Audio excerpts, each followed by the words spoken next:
terceiro quadrimestre de 2020.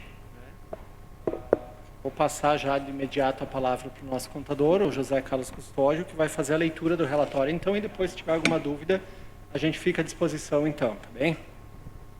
Ok, então passo a palavra ao Custódio. Boa tarde a todos. Eu tenho um pequeno problema de visão, então é necessário colocar os óculos, então vou ter que tirar a máscara, senão vai embaciar, eu não consigo nem enxergar e nem falar direito. Tá? Permitam, por favor. Então, agradeço a presença de todos, né? Estamos aqui, então, para cumprir com a legislação da responsabilidade fiscal, né? No que tange à apresentação das metas fiscais dos quadrimestres do exercício financeiro do município de Carlos Barbosa. Então, de imediato, então, passamos a leitura, dizendo que esse relatório já se encontra no site da Prefeitura, no portal da Transparência.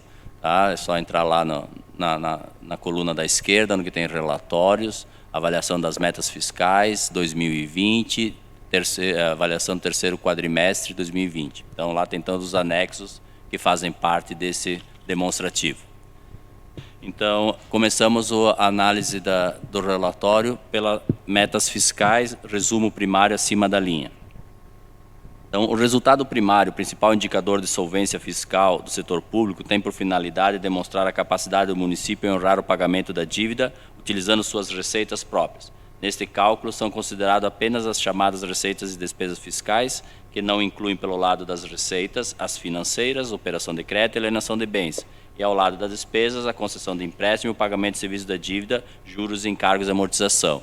Caso os senhores tenham alguma dúvida, eu acho que podemos parar, né, e fazer o questionamento. E no final também estamos à disposição para mais esclarecimentos. Então, no período de janeiro a dezembro de 2020, o resultado primário foi de R$ 17.465.811,12. Esse valor é R$ 19.401.346,65, superior ao valor fixado no anexo de metas da Lei de Diretrizes Orçamentárias, LDO, para 2020, no montante de negativo R$ 1.935.535,53. O desempenho favorável demonstra que as receitas fiscais foram suficientes para suportar integralmente as despesas fiscais, inclusive para o pagamento da dívida e encargos, cujo dispêndio no período totalizou R$ 3.859.325,11. O superávit observado só não foi superior, pois a pandemia do Covid-19 interrompeu seu desempenho, prorrogando o vencimento do ISS, o da cota única do IPTU e consequente queda na arrecadação. Por outro lado, constante vigilância nos gastos e a contenção das despesas, principalmente as de serviços terceiros e despesas de capital, colaboraram e muito nesse resultado. Resultado nominal abaixo da linha. O resultado nominal abaixo da linha foi de R$ 6.972.026,16, que corresponde à diferença apurada entre a dívida consolidada líquida apurada neste quadrimestre, no montante de menos R$ 4.125.054,18, pelo montante de R$ 2.846.971,98 apurado ao final de 31 de dezembro de 2019. Esse demonstrativo apresenta um resultado favorável do ativo disponível, acrescido dos haveres financeiros e deduzidos os restos a pagar em relação à dívida consolidada no período. Passamos então agora para a análise da receita. A receita orçamentária total atualizada, que compreende a soma das receitas correntes e de capital e as deduções para o Fundeb, foi reestimada para o período em R$ 162.200.000. A receita efetivada no período de janeiro a dezembro de 2020 alcançou R$ 161.786.607,84, tendo sido arrecadado, portanto, 99,75% da meta no período. O desempenho da receita teve um resultado inferior ao programado no período, principalmente pela queda da pandemia da Covid-19, que retraiu o crescimento demonstrado nos 2 primeiros quadrimestres do ano. Receitas correntes.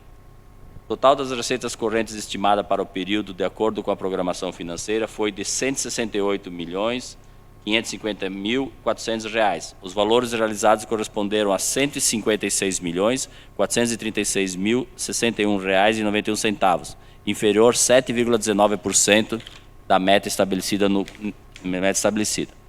Neste grupo, as receitas mais significativas são as transferências correntes, com 67,44% do total da receita corrente realizada.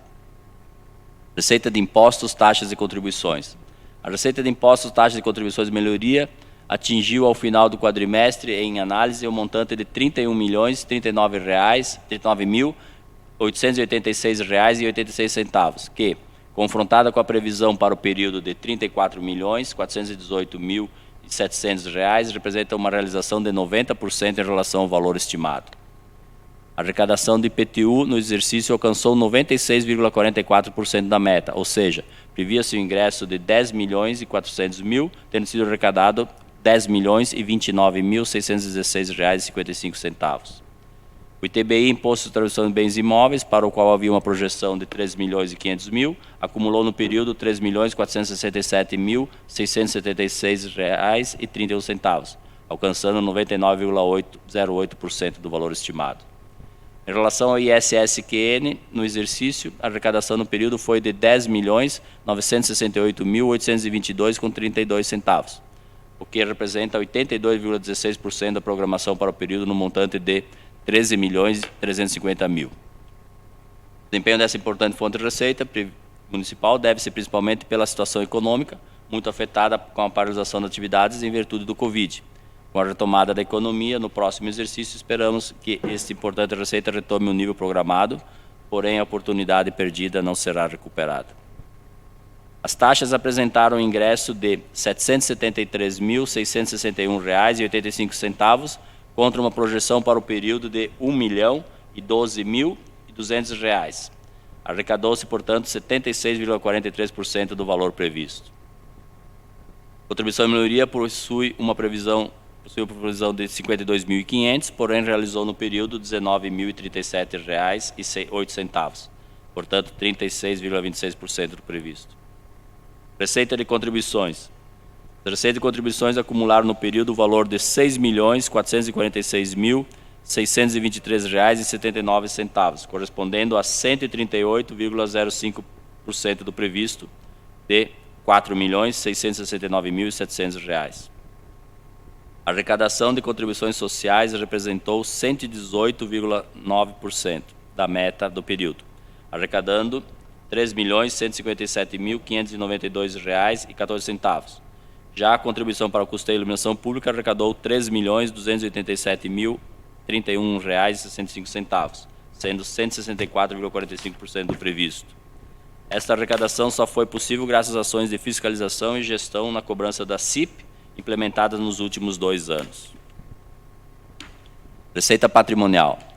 A receita patrimonial, constituída principalmente pelas rendas auferidas na aplicação de recursos no mercado financeiro, acumularam no período o valor de R$ 7.497.651, correspondendo a 64,56% do previsto inicial de R$ 11.613.100. Os rendimentos vinculados ao IPRAM representaram 66,88% dessas receitas, acumulando no período o valor de R$ 6.687.828,48. O montante inicialmente era de R$ 10 milhões. Receita agropecuária. A receita agropecuária, constituída pelo financiamento de insumos, destina-se à programação da produção primária, acumulou no período a análise R$ 500.179,74, representando 148,51% do estimado no montante de R$ 336.800. Receita industrial. Industrial, constituída pelo fornecimento de brita ao fomento da produção, acumulou no período em análise R$ 10.576.002. Estimamos uma arrecadação no período de 24 mil, o arrecadado representa 44,7 centavos do programado. Receita de serviços. As receitas de serviços acumularam no período R$ 3.179,46, correspondendo a 0,08% da previsão para o período no montante de R$ 4.014.600. Nesse segmento, a principal fonte de receita é o ingresso do Fast Queijo, que neste ano não se realizou, afetando muito essas receitas. Transferências correntes. Transferências correntes dizem respeito às receitas que são realizadas pelo repasse de recursos da União, estados, de convênios, instituições privadas e pessoas físicas. Transferências da União. Nas transferências correntes da União, deve-se destacar a participação do município no FPM, cujos valores transferidos ao município no período de análise foram de R$ 17.859.971,95, frustrando a expectativa inicial, que era de 22 milhões. No período, representou 81,18% do valor da previsão. Outras expressivas fontes de recursos da União são os destinados à manutenção da saúde e da educação. No período, foram arrecadados R$ 6.022.364,06 para o Sistema Único de Saúde, SUS, representando 176,5% do programado no montante de R$ 3.412.136. O FNDR repassou para a manutenção do ensino no período o montante de R$ 1.324.282,44, representando 102,01% do valor estimado para o ano de R$ 1.298.200. Não houve arrecadação no período relativo à transferência da União de compensação pela desoneração do ICMS incidente sobre produtos exportados, criado pela Lei Candir de 87 e 96, estimamos um valor simbólico apenas para constar no período no montante de R$ 1.000.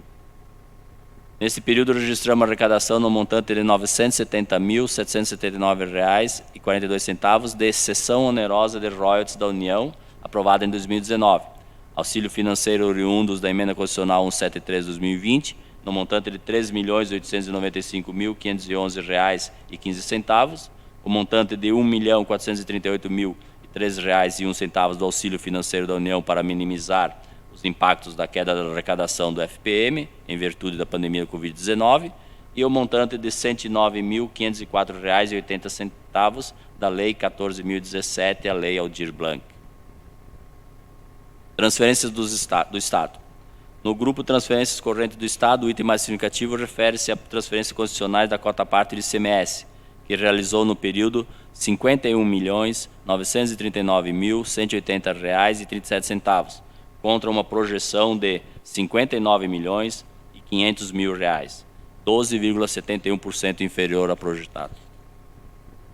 A estimativa dessa receita considera informações fornecidas para a Coordenadoria de Programação Financeira da Secretaria do Tesouro Nacional. O IPVA, que retorna 50% para o município, teve uma previsão de arrecadação para o período de R$ 6 milhões.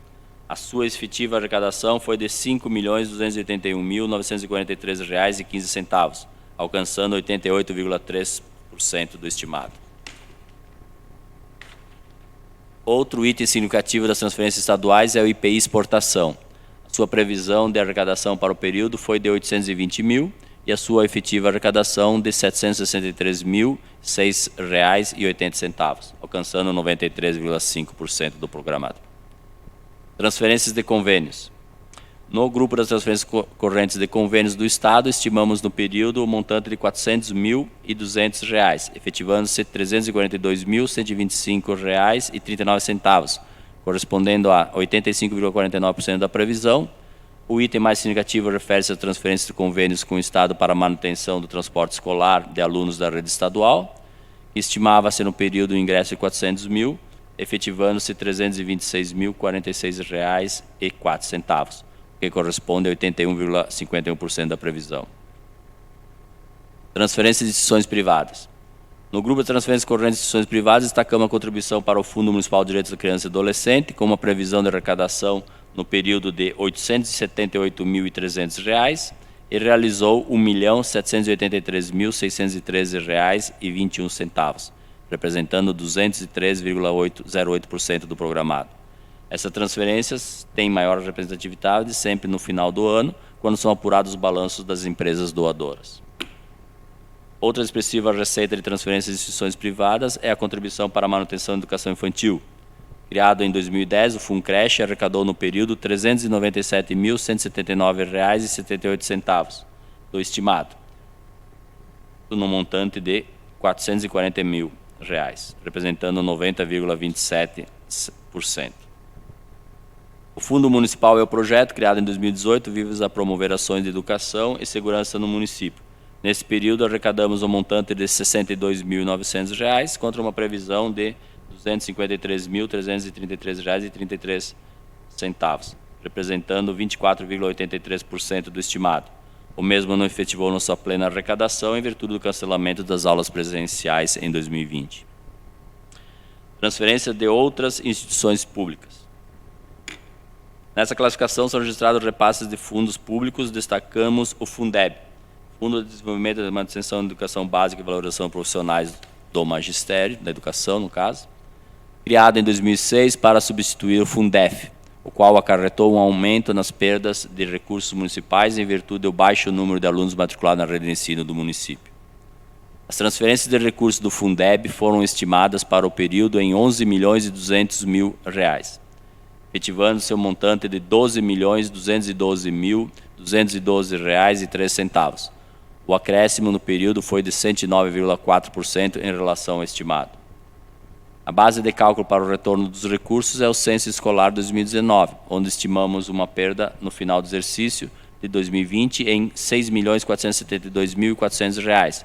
Efetivou-se nesse período o montante de R$ 2.963.930,38. Este resultado deveu-se principalmente pelo baixo número de alunos matriculados na rede de ensino municipal e só não foi mais expressivo pela queda do retorno de FPM e ICM no exercício. As perdas com o Fundeb, desde a sua criação, alcançam um montante de R$ 40.957.223,96. Perdas de 2006 a 2020. Não vemos perspectiva de melhorias nesse cenário, pois o crescimento no número de matrículas na educação básica da rede municipal de ensino nos últimos 16 anos é inferior ao necessário.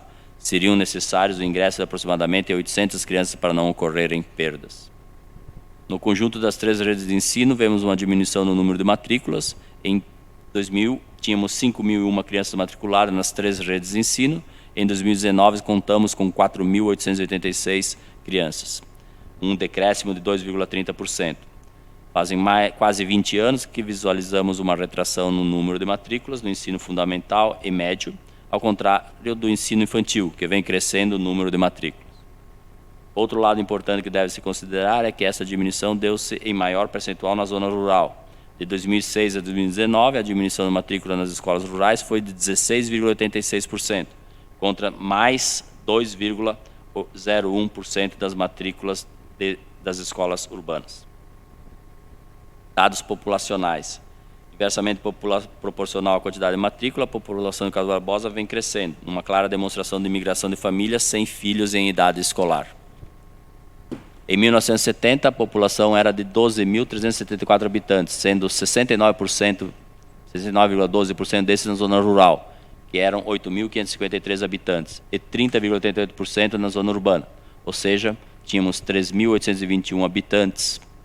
Já em 2010, segundo o censo populacional, éramos 25.193 habitantes, sendo 5.200 na zona rural, ou seja, 20,64%, e na zona urbana 19.993, ou seja, 79,36%.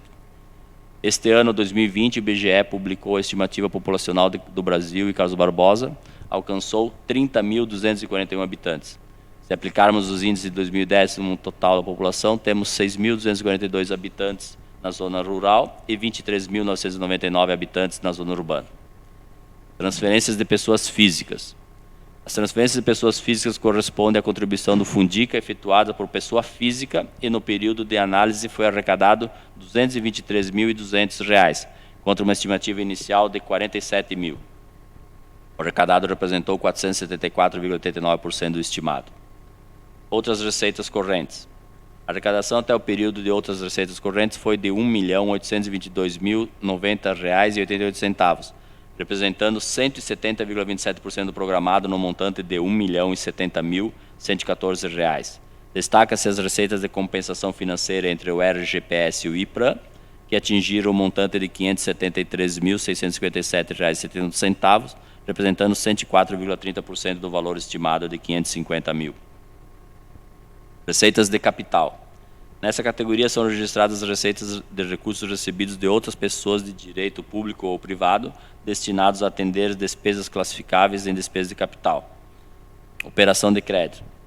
Nesse período, realizamos a arrecadação da operação de crédito do PAC 2, Protransporte, no montante de R$ 294.061,98, do programa Finisa 2020, no montante de R$ 2.437.543, R$ 2.437.543,68 e do PENMAT de R$ 11.808.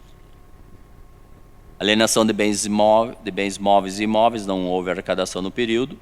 Amortização de empréstimos. O grupo de amortização de empréstimo corresponde à amortização de loteamento Dei Fiore, onde estimava-se a arrecadação de 40 mil para o período e realizamos R$ 55.566,67, correspondendo a 138,92% do estimado. Transferências de capital. Transferências de capital efetivaram-se no montante de R$ 2.528.793,21. Registramos o ingresso de transferências para as seguintes obras: pavimentação asfáltica na Avenida Kennedy, 552.720. Pavimentação asfáltica na Rua Luiza Perizzoli Giacomelli, 126.291,61. Pavimentação asfáltica na Rua Bento Gonçalves, com Veranópolis, em R$ 123.049,22. Pavimentação asfáltica na Rua Baldo Baldasso, em R$ 44.571,43. Pavimentação asfáltica na Rua Garibaldi, no montante de R$ 447.115,45. Aplicação em políticas públicas, o montante de R$ 250 mil. Revitalização da Praça Central, no montante de R$ 44.571,43. Obras do ginásio 5 Alto, no montante de R$ 243.416. Obras no entorno do ginásio Sérgio Luiz Guerra, no montante de R$ 341.058,67.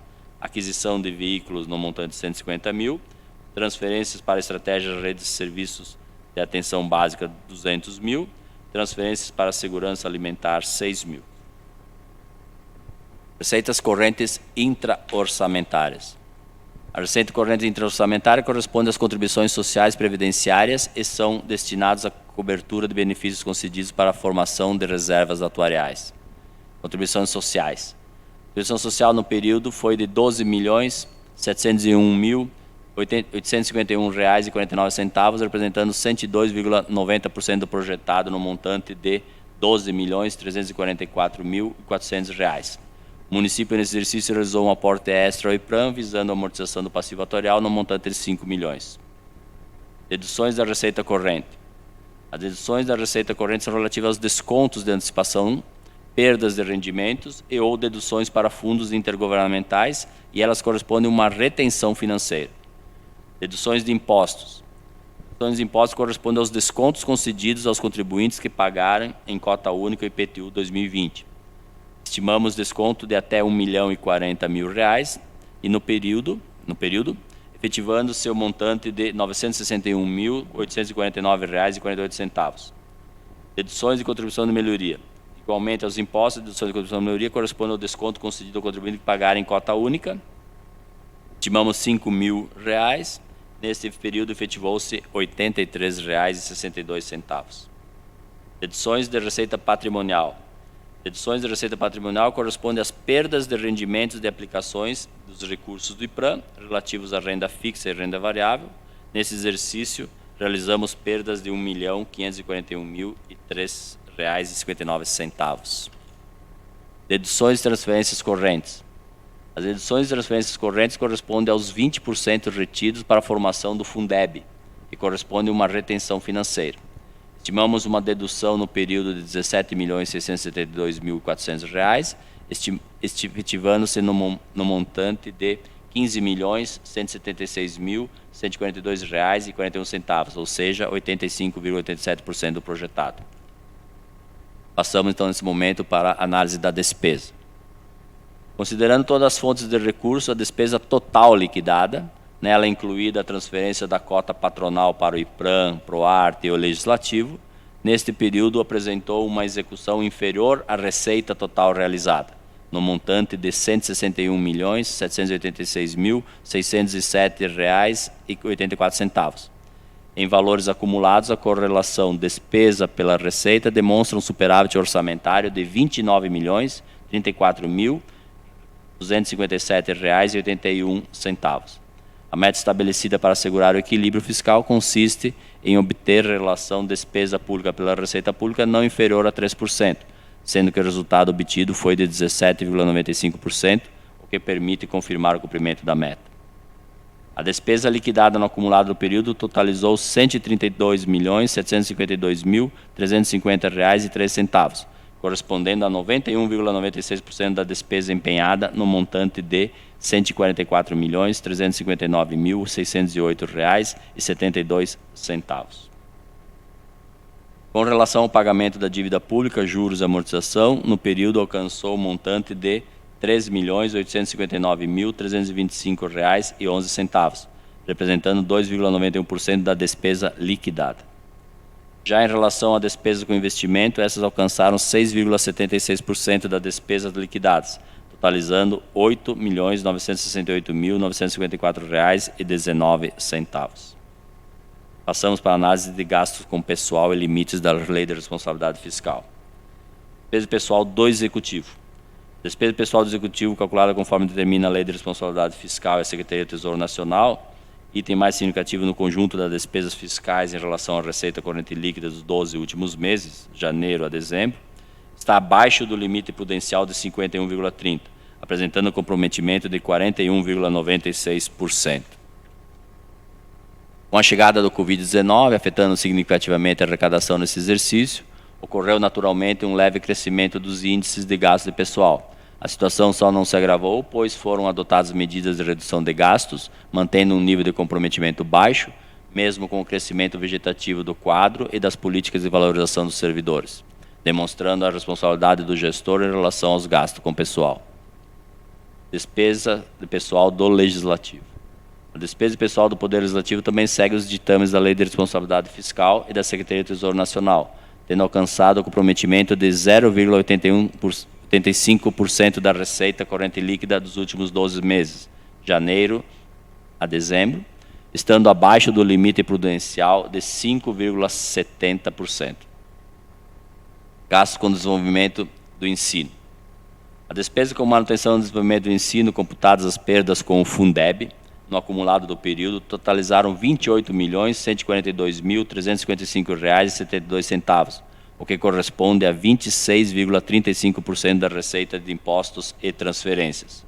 Observa-se que o município no período atingiu o limite de 25% estabelecido pela Constituição Federal. Conforme demonstrado na linha 29 do quadro 11, anexo, em função do número de alunos matriculados no ensino fundamental, o município é deficitário em relação ao Fundeb. Assim, as perdas no período, R$ 2.963.930,38, está sendo computada como gasto em educação para fins de apuração do limite. Também em cumprimento do artigo 7 da Lei Federal 9.424/96, que obriga a aplicação da parcela não inferior a 60% dos recursos Fundeb na remuneração de profissionais do magistério em efetivo exercício de suas atividades de ensino fundamental público, o município aplicou 64,16% dos recursos recebidos do Fundeb na remuneração dos profissionais do magistério, atendendo o disposto legal supracitado. Dado importante de investimento em educação é que não é computado nos gastos mínimos 25% da receita de redução de impostos e transferência de manutenção do ensino básico e o transporte de estudantes universitários. Em 2017, foi empenhado um montante de R$ 3.470.760,53, representando 18,40% do montante aplicado na manutenção do desenvolvimento da educação básica. Em 2018, o montante foi de R$ 3.197.149,98, representando 15,43%, e em 2009 o empenhado foi de R$ 3.349.400, representando 12,29%. O decrescente comprometimento revela a eficiência no modelo adotado na gestão do transporte universitário, reduzindo os gastos sem deixar de prestar os serviços e eliminando desperdícios de recursos. Para 2020, especificamente neste período, o município aportou recursos no montante de R$ 3.600.000 e liquidou R$ 629.000, representando 2,2% do aplicado efetivamente em manutenção do desenvolvimento do ensino e educação básica. Devido à paralisação das aulas, não houve alteração neste programa desde o primeiro quadrimestre. Com o cancelamento das aulas e execução das parcerias foram recalculadas, ocorrendo a devolução de recursos não utilizados. Despesa com ações de serviços públicos de saúde. Gastos com saúde atingiram no período o montante de R$ 19.150.444,62, o que corresponde a 18,21% da receita líquida de impostos e transferências. Observa-se, portanto, o cumprimento do limite de 15% na Emenda Constitucional 29/2000. Dívida pública consolidada. A dívida consolidada por contrato neste período de 2020 alcançou um montante de R$ 22.003.762,48, representando um acréscimo de 4,10% em relação ao montante do exercício anterior, de R$ 21.137.615,54. Já a dívida consolidada líquida por contratos, no atual exercício, apresentou um decréscimo de 244,89%, passando o montante a oferir no exercício anterior de R$ 2.846.971,98 para o montante de menos R$ 4.125.054,18. Esse resultado deveu-se pelo aumento da disponibilidade de caixa em 2020, em comparação ao exercício anterior. Decorrência desse decréscimo, a relação entre a dívida consolidada líquida e a receita corrente líquida ficou em menos 3,06%, contra 2,16% do exercício anterior, demonstrando que o município atendeu às determinações da lei da Resolução 40 do Senado Federal, ao qual disciplina que a dívida consolidada líquida não pode ultrapassar 2 vezes a receita corrente líquida, ou seja, 120%. Passivo atuarial ao final do quadrimestre totalizou R$ 142.683.692,60 e as reservas financeiras alcançaram um montante de R$ 112.217.906,71. Comentário final. Então, os resultados apresentados permitem concluir que a meta fixada para o resultado primário para o período foi superada, as despesas com pessoal e a dívida consolidada líquida com proporção à receita corrente líquida encontram-se abaixo dos limites legais, o gasto com educação superou o mínimo obrigatório de 25%, apesar das ações de combate ao Covid, que interromperam as aulas e, consequentemente, gasto com educação. Os gastos em saúde estão acima dos limites mínimos legais de 15%.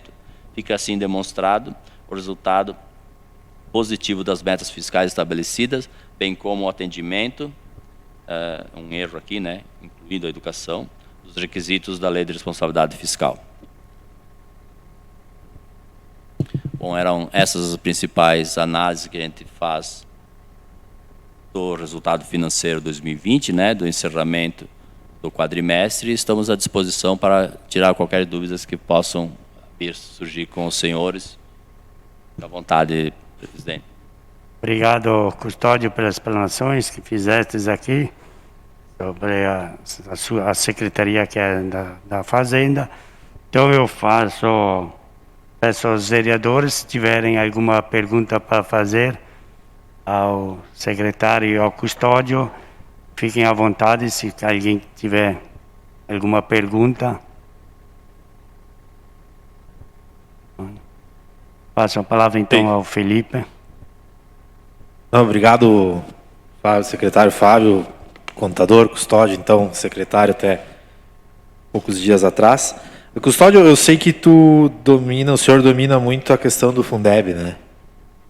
O que eu não deveria saber, mas é uma curiosidade. Aqui tem no item 5, ali, despesa com manutenção e desenvolvimento do ensino, e ali fala que o município é deficitário em relação ao Fundeb. O que isso quer dizer?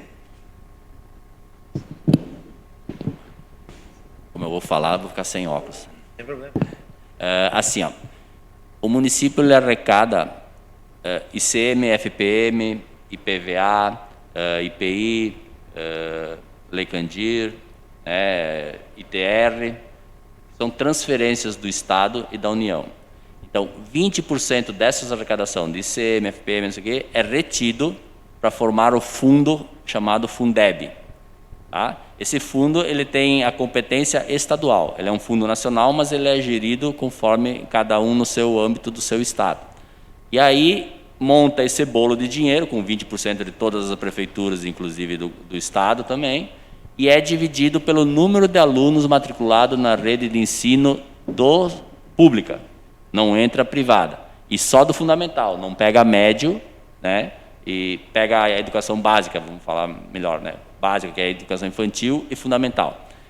Então, volta esse montante e divide, sei lá, nós temos aqui, sei lá, 300 mil crianças estudando, vamos dizer. Pega esse dinheiro, divide por esse número de 300 mil e multiplica pelo número existente no município de Carlos Barbosa, no caso. Então, retorna para nós muito menos do que nós contribuímos. Por quê?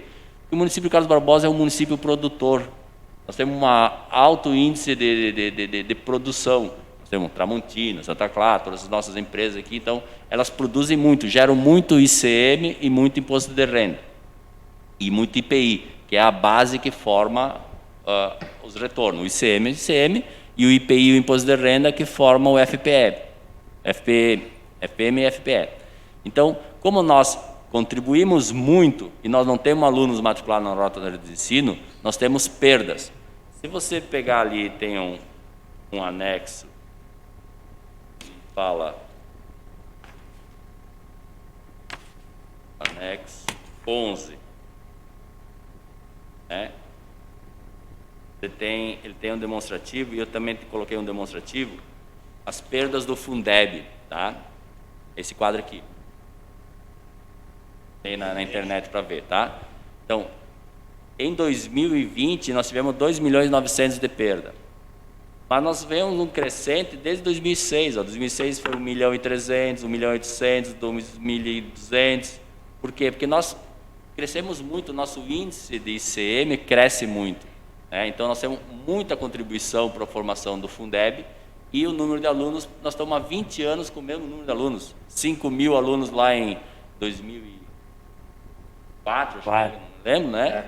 Eu recordo agora. E hoje nós estamos com 4.800. O que tem acontecido? Cai muito o número de matrículas no ensino fundamental, principalmente no médio, né? E tenha crescido na educação infantil. Tem muitas crianças, antigamente eram cuidadas em casa, que agora está vindo para a rede municipal. E com isso acontece o quê? Nós temos aumento de despesa. Tem aumento de despesa e não tem o retorno proporcional porque falta alunos na coisa. Então, eu coloquei ali, nós precisaríamos ter mais 800 crianças na rede pública do município. Não entra escolas do Estado e o dinheiro vai para o Estado. É computado lá para o Estado. Então, escolas estaduais, vai para o Estado o retorno do Fundeb. Então, por isso que nós temos essa perda todos os anos mais expressiva nesse sentido. E, infelizmente, ele é computado. Então, o nosso índice de aplicado, esse dinheiro, na verdade, não foi aplicado aqui. Essa perda nós computamos como gasto de educação, mas, na verdade, esse dinheiro foi aplicado no Estado ou uma outra cidade que não tem uma produção tão elevada de riqueza, mas tenha mais alunos matriculados, então eles ganham. Então, nós estamos auxiliando, de certa forma, outros municípios e o Estado. Eu tenho outra pergunta só. Não sei, Custódio, se o senhor... não, mas é que aqui tem que ter um protocolo. Ali fala eu tenho uma curiosidade só. Da Lei Aldir Blanc, veio R$ 109.504,80, está ali na página 5. Esse recurso foi repassado e isso está ainda disponível? Não sei se o senhor sabe isso. Não, esse recurso veio até em maior número para nós, tá? O que acontece? Pela instrução do governo federal, o que não tinha sido aplicado até uma certa data aí de dezembro, nós fomos obrigados a ter que devolver o dinheiro. Então, esse é o recurso que foi repassado para os artistas de Carlos Barbosa efetivamente. Nós recebemos mais, acho que foi 200 e poucos mil que nós recebemos, só que uma parte foi obrigado a nós ter que devolver para eles. E depois que nós devolvemos, logo em seguida o governo acabou, de certa forma, prorrogando o prazo. Então, esse recurso aqui não... Esse foi efetivamente, foi repassado, foi feito gasto sim com cultura. Sim, não, eu só queria saber se tem recurso, se esse recurso ainda está disponível aqui ou foi devolvido. Não, esse provavelmente ele já foi aplicado. Esse valor que está aí já foi aplicado. Já aqui? Gasto. Ah, tá. Porque o que acontece? Quando tu recebe um recurso dentro do exercício, Se por acaso tu não utiliza ele, tu tem que devolver. E como é dentro do exercício, tu faz de que forma a devolução? Um estorno de receita. Agora, se tu recebe um dinheiro num exercício e ultrapassa esse exercício, vamos dizer que eles mandassem devolver agora o dinheiro, eu não posso mais fazer estorno de receita porque é um outro exercício financeiro. Então, se eu devolver agora, eu tenho que fazer uma despesa devolvendo o recurso. Então, como foi dentro do mesmo exercício financeiro ano passado, então entrou o dinheiro e eu devolvi através de estorno de receita. Por isso que ele veio esse valor quebrado, que é exatamente a diferença que foi devolvida para os outros, fechou esse valor, e esse valor é um valor que foi aplicado, foi repassado aos artistas. Obrigado. Era isso, presidente. A vereadora Regiane. Tá. No final da página 12 ali tem a questão da 2017, então foi empenhado 3 milhões, né, representa 18%, tal, aplicado manutenção de educação básica. 2018 o montante empenhado foi então de 3 milhões, representou 15%, tal. Depois ali no final, esse até eu sublinhei aqui, o decrescente comprometimento revela a eficiência do modelo adotado de gestão do transporte universitário, reduzindo os gastos sem deixar de prestar o serviço, eliminando os desperdícios de recursos. É aquela questão que agora os alunos se comprometem mais com o transporte. Não, na verdade não foi porque os alunos se comprometem mais, foi porque o município gastou melhor. Melhor, tá. Nós tínhamos linhas de transporte que nós pagava 2 vezes a linha. Uma linha. Porque estava uma coisa assim meia, vamos dizer assim, na mão dos estudantes, a administração, e os próprios estudantes estavam sempre comprometidos com a sua educação, o seu trabalho, eles não faziam, de certa forma, esse controle. E aí, então, no governo anterior, quando teve toda aquela mudança da forma, então, nós retiramos a administração das linhas deles, passamos a administrar o município, né? Foi montado o fundo, né? Deu projeto. E aí foi visto que existia, de certa forma, um desperdício de algumas linhas. Ia um ônibus às 9 e depois outro ônibus às 9h30, vamos dizer. Claro. Estou dizendo exemplos, tá? Não levem como verdadeiro isso. Aí então foi visto que não, vai passar a ser um só. Né? A gente não pode ser muito personalíssimo no gasto do serviço público. Né? Então nós temos, como está ouvindo o tempo atrás aqui na Câmara aqui, que o paciente queria escolher o médico. No serviço público, infelizmente, nós não podemos ser tão específicos nesse sentido. Então nós não podemos, porque a aula começa às 9, eu vou botar um ônibus às 8 para ti. A outra aula começa às 9h30, eu vou botar um outro ônibus às 8h30 para ti. Sabe? Então nós temos que ter uma forma que atenda a todo mundo e também com isso foi o que aconteceu. Refazendo toda essa gestão, o município conseguiu diminuir o gasto do transporte e automaticamente repassamos com eficiência o dinheiro para os alunos, para as associações através das parcerias. Mantém a qualidade do serviço. E a qualidade do serviço continuou, porque todo mundo foi atendido. Né? Não houve ninguém que ficou sem ser atendido no transporte. Tá. Não era essa a minha dúvida. Obrigado, vereadora. Vereadora Ariane. Não é nenhuma pergunta, eu só queria fazer um comentário. Olha só, Zé, eu como gestora, também fui gestora numa escola pública, eu sei que prestação de conta é vírgula embaixo de vírgula. É muito difícil a gente, não fiz esse rolo aí. Então, o que tu apresentou aqui, para mim, está de bom tamanho. A minha dúvida, ou melhor, como vereadora, a gente faz muitas indicações. A gente vai aí, eu peço asfalto, eu peço diversas coisas que, para fazer isso, é necessário ter uma verba, ter um dinheiro. Hoje, nós estamos atravessando o mesmo problema que nós atravessamos em 2020, o Covid-19. E talvez agora, no início do ano, mais grave do que foi, porque o ano passado foi a partir de março. Então, nós vamos ter. Diante disso, eu te peço, tu acha justo nós fazermos pedido, se vai ter como o poder público nos atender essa demanda de pedidos que a gente faz. Aqui até outro dia a gente comentou do aumento de uma reposição salarial aos servidores que teria que receber. Vai existir essa verba para as coisas que eu estou pedindo, que o Felipe, a Regiane, o N está pedindo? Ou nós vamos ter que segurar um pouco e dizer assim, não adianta a gente vir aqui fazer um pedido, se a gente sabe que ali a pouco essa arrecadação não vai chegar. Como o município trabalha com esse problema? Se vai ter uma arrecadação maior ou se não vai ter essa arrecadação? Porque como vereador eu fico na dúvida agora, assim, será que eu devo pedir ou não as coisas? Porque eu acho que se não tiver um aumento, nós vamos estar de mãos atadas. Obrigada. Ariane, assim, só para explicar a questão do aumento dos servidores, né?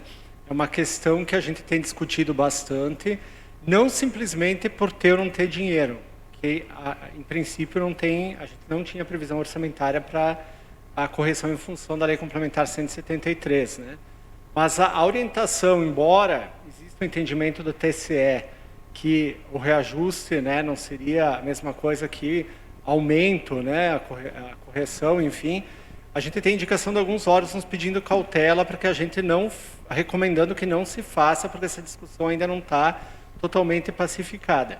Até eu conversei com a nossa assessoria contábil, que está aqui, né, a Liane nos orientou também nesse sentido, de que seria temerário fazer, enfim, dar o reajuste nesse momento, não tanto em função do recurso, que sim, o nosso orçamento já é 10 milhões menor do que, né, ano passado a previsão, mas em razão também da legalidade de se conceder. Então, que pode ser que isso mais adiante o Ministério Público Federal, enfim, né, tem cada pouco se muda os entendimentos, não convalide essa decisão e que daqui a pouco o prefeito tenha um problema legal por ter dado esse reajuste, né? Então tem alguns municípios que estão dando, outros não estão dando, enfim, está uma discussão que ainda não está pacificada em relação a isso. Uma questão de cautela, a gente decidiu nesse momento não conceder e talvez no ano que vem, aí, quando for possível, dentro dos limites orçamentários, fazer essa reposição, né, como já se fez em outros períodos onde não foi possível dar, e depois se deu dentro de um cronograma, né, dentro das possibilidades orçamentárias, poder repassar o que for possível. Com relação às indicações que são feitas e tudo mais, se vai ser possível atender, não vai ser possível atender, depende do que for solicitado, né? A gente tinha no orçamento, por exemplo, desse ano, a gente teve um superávit que foi deixado, né, em valor em caixa, em torno de 2 milhões de reais, mas a gente teve, por exemplo, no orçamento, a dotação para compra de brita, tubos, enfim, que tinha um valor irrisório, tinha lá, sei lá, 1% talvez do que seria o necessário, entendeu? Tinha 100 mil, quando na verdade no passado nós gastamos 1 milhão, por exemplo. Então a gente teve que usar esse dinheiro para conseguir suprir essas dotações, que em razão da queda orçamentária, né, foram 10 milhões a menos, se obrigou a retirar de algum lugar e foi ajustado o orçamento. Então a gente vai tentar ajustar o orçamento, ajustar as despesas, de forma que a gente consiga cumprir o maior número possível das metas orçamentárias que estão previstas, né? E o que vocês indicarem, a gente sempre vai estar disposto a tentar atender dentro do possível. Eu não vou dizer para ti que tudo vai ser possível, porque a gente está trabalhando com um cenário, como tu mesma disse, de pandemia, que ainda existe, né? Ontem mesmo teve uma reunião dos prefeitos aqui do CISGA, para talvez, né, se for passar essa lei, foi aprovada pelo Congresso, que vai permitir os municípios e estados comprarem vacinas, talvez a gente tenha que gastar com vacina.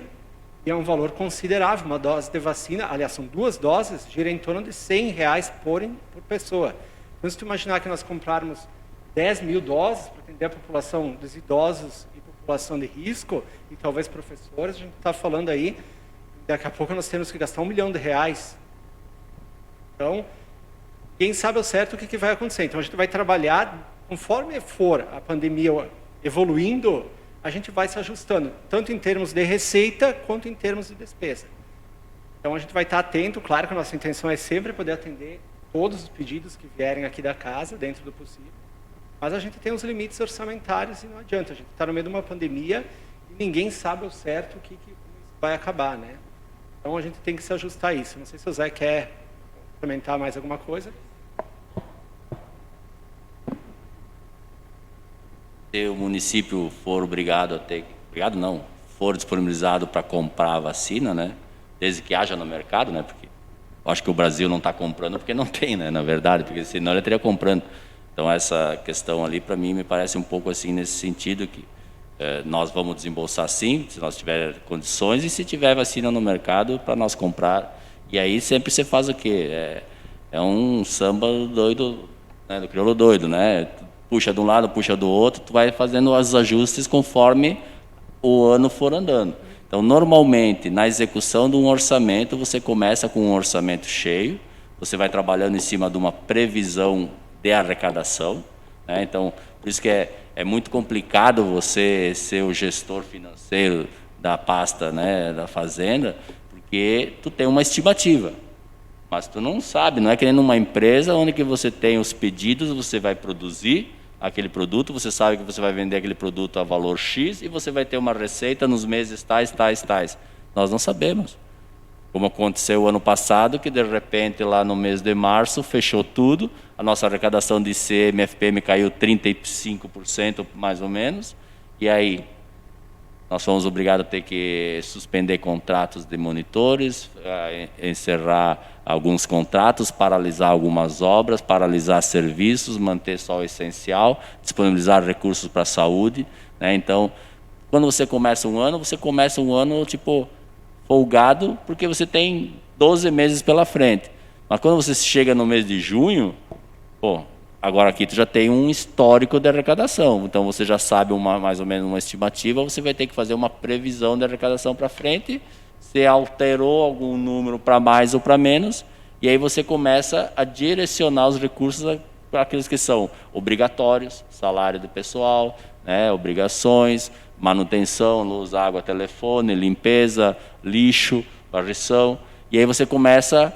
Então, se é para ter algum pedido de indicação, eu sugiro que seja agora, né? Começo do ano você está com o orçamento cheio, que a partir do mês de julho, agosto, dali para frente, a coisa começa a ser mais complicada. Então, se você não tem um recurso vinculado, né, que vai te dar uma certeza que aquele dinheiro está certo, você começa a dizer, vamos fazer, não vamos fazer, prioridade é isso, prioridade é aquilo, de repente agora com essa pandemia vindo de novo, quem sabe vai se retrair tudo novamente, não sei se a Bandeira Preta vai fechar todo o comércio, a indústria, semana que vem ou não se sabe ainda, né? Mas do jeito que vai, eu acho que eles vão mandar todo mundo ficar em casa mesmo.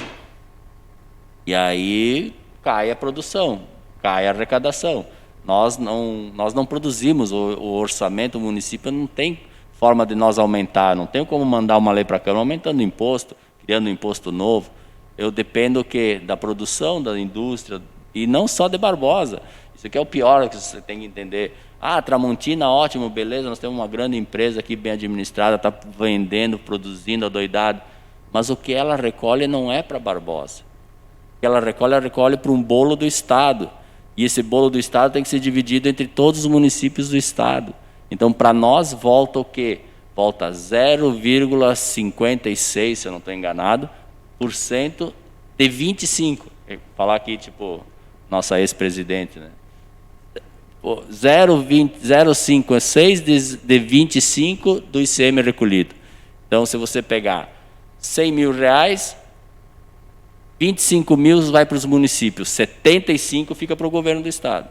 Então, 25 mil que ficou para os municípios, nós vamos ficar com 0,56. Vamos botar 1%, né? Nós vamos ficar com 2.500, não, 250, perdão, 250, né? Vamos ficar com 250 reais, então de cada 100 mil, nós ficamos com 250 reais, então imagina. Então não adianta, vamos dizer, a empresa local, o comércio local, a nossa indústria, Santa Clara e tudo mais, produzir e recolher impostos, porque isso não quer dizer que o município vai receber isso. Então é complicado nesse sentido o orçamento, mas os orçamentos são montados no sentido de poder abraçar e contemplar todas as necessidades, lógico, com certos ajustes necessários. De repente, uma obra não vai ser realizada plenamente, um serviço não vai ser realizado plenamente. Programamos 500 horas de máquina. Talvez use 400, sobrou 100, esses 100 dá para atender uma outra coisa. E assim que vai sendo feito, como colocou o secretário, a gente vai fazendo os ajustes necessários ao longo do decorrer. Eu só quero fazer uma solicitação. Fábio, tu falaste da compra das vacinas. Eu vi agora, abriu-se essa esperança. Como vereadora de Carlos Barbosa, eu vou te dizer assim, se o governo federal e o governo estadual não cumprirem a meta com relação à vacina, que Carlos Barbosa não deixe de comprar vacina. Eu acho que pode suspender um asfalto, sei lá, uma outra obra, mas eu acho que nós temos que vacinar a população, sim. E até abro um parêntese. Aqui, Carlos Barbosa, existe gente mais humilde, com mais condições financeiras mais precárias. Mas existe uma grande população que tem condições, sim, de bancar essa vacina. Eu, por exemplo, se Carlos Barbosa comprar vacina, acho que uma grande população chega lá e diz assim, não, a minha eu pago. Eu pago. O importante é ter a vacina. Então, acho que assim, que nós não podemos nos omitir se realmente abrir e se fizer importante Carlos Barbosa comprar a vacina, para vacinar toda a nossa população. Que eu acho que assim, se todo mundo tiver em risco, Carlos Barbosa vai estar segura. Porque eu acho que esse tipo de dinheiro nós não podemos desperdiçar e nem deixar passar a oportunidade se ela surgir. Claro, eu sei que isso ainda está em estudo. E, principalmente, o quadro de magistério, tanto municipal, como estadual, como particular. Se eu quero que as escolas funcionem, eu preciso dar segurança para a pessoa que está trabalhando lá. Então, eu, como vereador, eu já deixo aqui o meu pedido, que, se possível for, vocês não deixem desassistida a população de Carlos Barbosa. E eu me proponho a ajudar, a divulgar, a ir atrás de quem pode pagar para nós termos a vacina aqui. Certo? Muito obrigada. Complementando que a Ariana, inclusive a nossa bancada e a bancada do PDT, nós assinamos ontem, né, um pedido e entramos com a indicação, né, para que o município, afinal, dia 23 agora, o Supremo Tribunal autorizou estados e municípios têm também, constitucionalmente, têm a obrigação, né, de também dar sua contribuição no setor de saúde. E ontem nós entramos com, segunda, então, vai estar na pauta da Câmara, um pedido para que o município faça essa compra. Desculpe, Regiane, mas eu não abri a pauta, por isso que eu não sabia. Não, só estou falando como uma vereadora, como uma pessoa moradora de Carlos Barbosa. E que tenho pessoa na minha família com idade também. Então, fica o meu pedido. Eu acho que, assim, isso é indiscutível, né, que havendo a possibilidade, nesse momento, é melhor que qualquer obra. Ninguém tem dúvida disso. A questão toda ontem foi tratado foi feito já um protocolo de intenções nesse sentido, e a gente vai ter, como falou Zé, correr atrás das vacinas, porque, na verdade, não é a intenção não quer dizer que a gente vá conseguir, né? Como você sabe, elas estão muito disputadas, e tem ainda alguma questão de liberação da Anvisa contra a Sputnik, algumas delas não estão nem autorizadas ainda, mas sim, sem sombra de dúvidas, vocês podem ficar tranquilos, que a gente conversou ontem nesse sentido, havendo a possibilidade, ISGA, que é um consórcio já que tem um poder de negociação muito maior, porque envolve uma série de municípios, já está antenado para isso.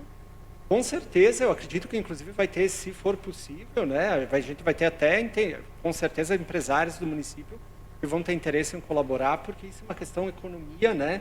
Ela é muito afetada, é uma questão econômica, a economia é muito afetada pela pandemia. Então, sem sombra de dúvidas, que havendo a possibilidade, a gente vai estar correndo atrás, isso é a prioridade número 1 hoje, né? Em termos de saúde, em termos econômicos, em termos sociais, em geral, né? Qualquer, como tu mesma falou, Ariane, a questão hoje, não tem uma obra que seria mais importante do que a questão da saúde, né? Então, sem sombra de dúvidas, fiquem tranquilos que a gente está atento a essa questão e, havendo a possibilidade, vai ser feito sim.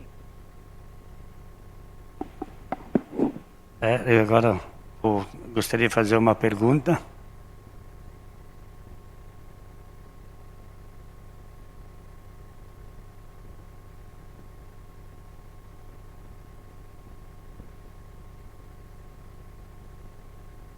Só um pouquinho que...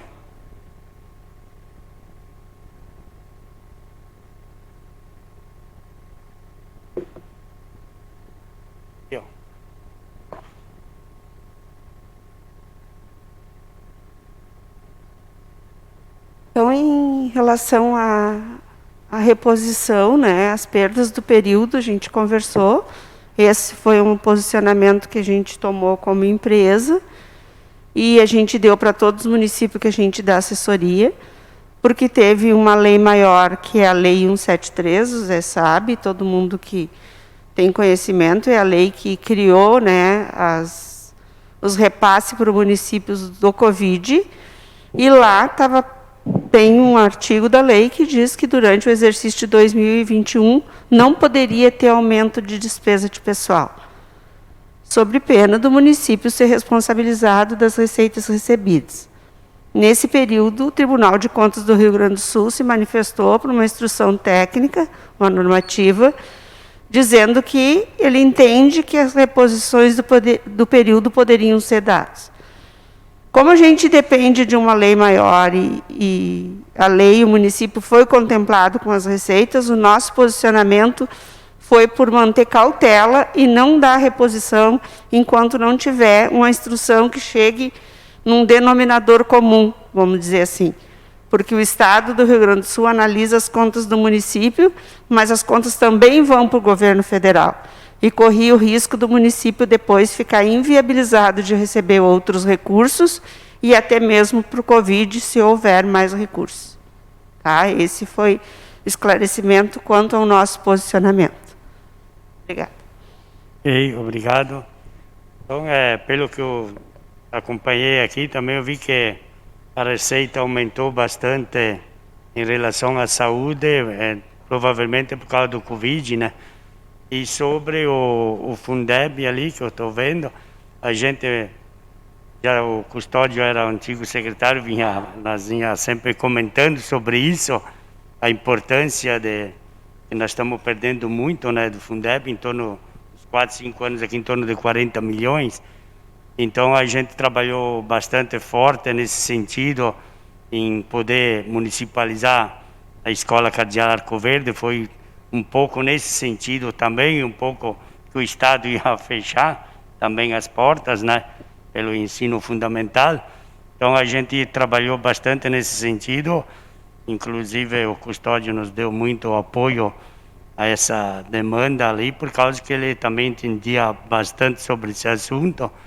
Então, a gente procurou municipalizar o colégio também por causa disso aí, para ter mais alunos, para poder vir mais recursos para o nosso município. Então, nós trabalhamos mais nesse sentido também.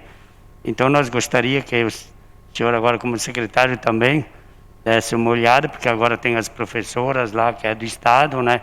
De repente, trazer um projeto para poder fazer elas passar, porque foi falado que elas iam ser cedidas do Estado para o município, né?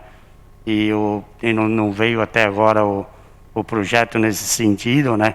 Então, já que o senhor está aqui, se puder dar uma olhada nisso aí, ou já tiveram reuniões com as professoras nesse sentido. Mas gostaria de saber sobre esse assunto.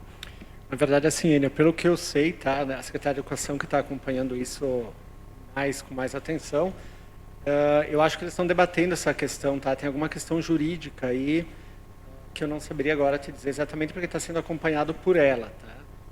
Eu vi alguma coisa, elas comentando que é uma questão jurídica que está dependente, está sendo analisada até pela nossa procuradoria lá do município, a doutora Marluza, enfim, está com alguém analisando essa questão de complementar, né, de complementar o salário, entendeu? Então, há alguma questão que eu não saberia agora te dizer, que ela está sendo tratada diretamente pela Secretaria, mas eu acho que elas estão tratando desse assunto. O assunto já está sendo tratado pela Educação, pela Procuradoria. Tá bom, obrigado, Fábio. Se quiser fazer algumas considerações finais, o senhor... Eu só queria fazer um fazer mais uma? aqui, até porque eu sou membro do Condica, eu era até o ano passado, agora eu acredito que vai ser reestruturado.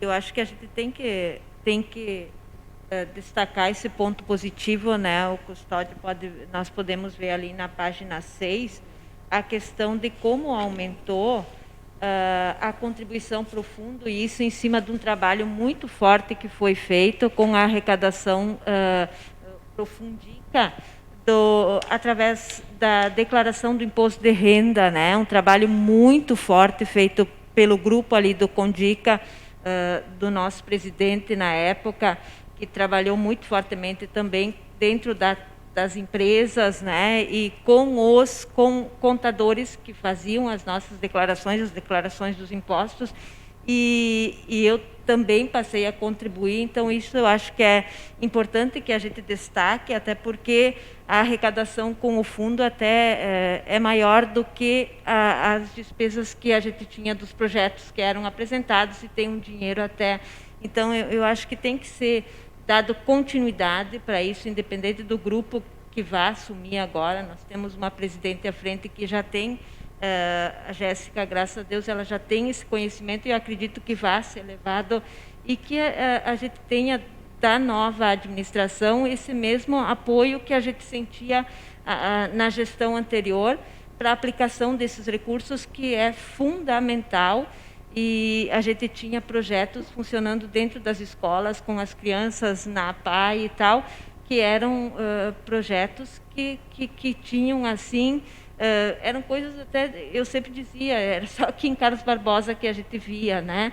Mas em cima de um trabalho muito intenso que foi feito dentro do Condica, né? Com o nosso, principalmente, mérito do nosso presidente e da atual presidente, que era a vice na época.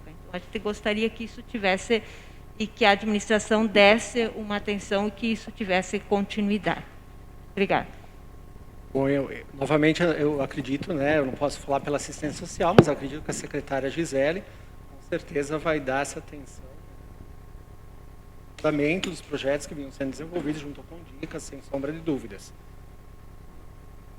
Bom, eu só quero agradecer daí pelo espaço cedido, né, ter nos aberto essa possibilidade, enfim, hora que a gente está aqui falando, e dizer que a gente está à disposição para qualquer dúvida que eventualmente ocorrer. Não é necessário que seja só no período que a gente, mas se tiver qualquer dúvida, podem nos procurar lá na prefeitura. Enfim, a gente está lá para auxiliar no que for possível.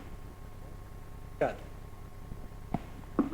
Só agradecer a oportunidade mais uma vez, né, e dizer que então em maio, né, temos o primeiro quadrimestre da atual gestão. Então estaremos novamente aqui, o secretário com certeza, né, para fazer a apresentação do primeiro. Então, obrigado por todos.